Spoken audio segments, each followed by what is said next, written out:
चला बघा पुढे काय, खालीलपैकी कोणती संख्या मोठी आहे, खालीलपैकी कोणती संख्या मोठी आहे. ठीक आहे,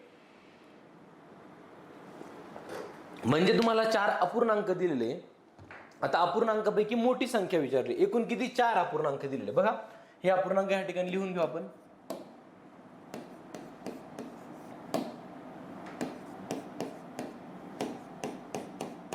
ओके, तर बघा आता अपूर्णांक म्हणजे लहान मोठा अपूर्णांक ओळखायचा, बरोबर. तर लहान मोठा अपूर्णांक ओळखायचा आहे कोण आहे ना, 7 पद्धती आहे. ठीक आहे, 7 पद्धती आहे, खूप साऱ्या पद्धती आहे याच्या 7. या 7 पैकी बघा अपूर्णांक प्रश्नानुसार जी योग्य पद्धत आपण ती वापरत असतो.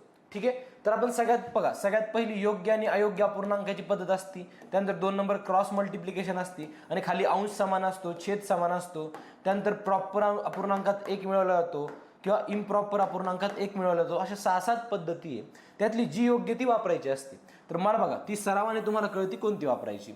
या ठिकाणी बघा तुम्ही छोटे छोटे अंक आहे ना, सगळे छोटे छोटे अंक आहे, तुम्ही इझिली क्रॉस मल्टिप्लिकेशनने उत्तर काढू शकता. कोणतं, तिरकस गुणाकार.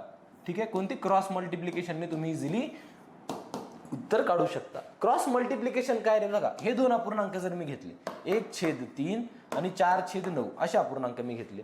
तिरका गुणाकार करायचा. बघा 1 गुणिले 9 किती होतं, 9 1 9.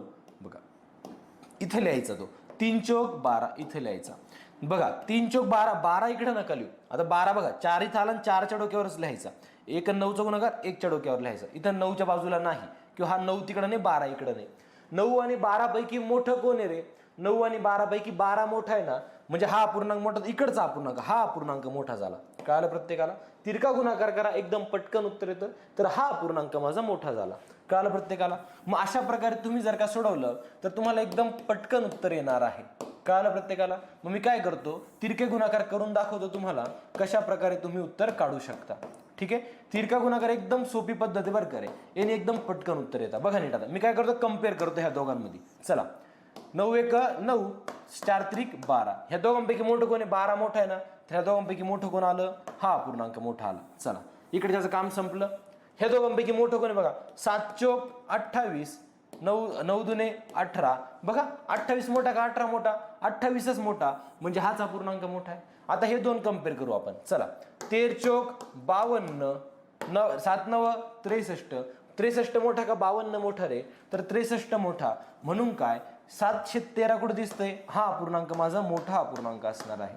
कळालं प्रत्येकाला.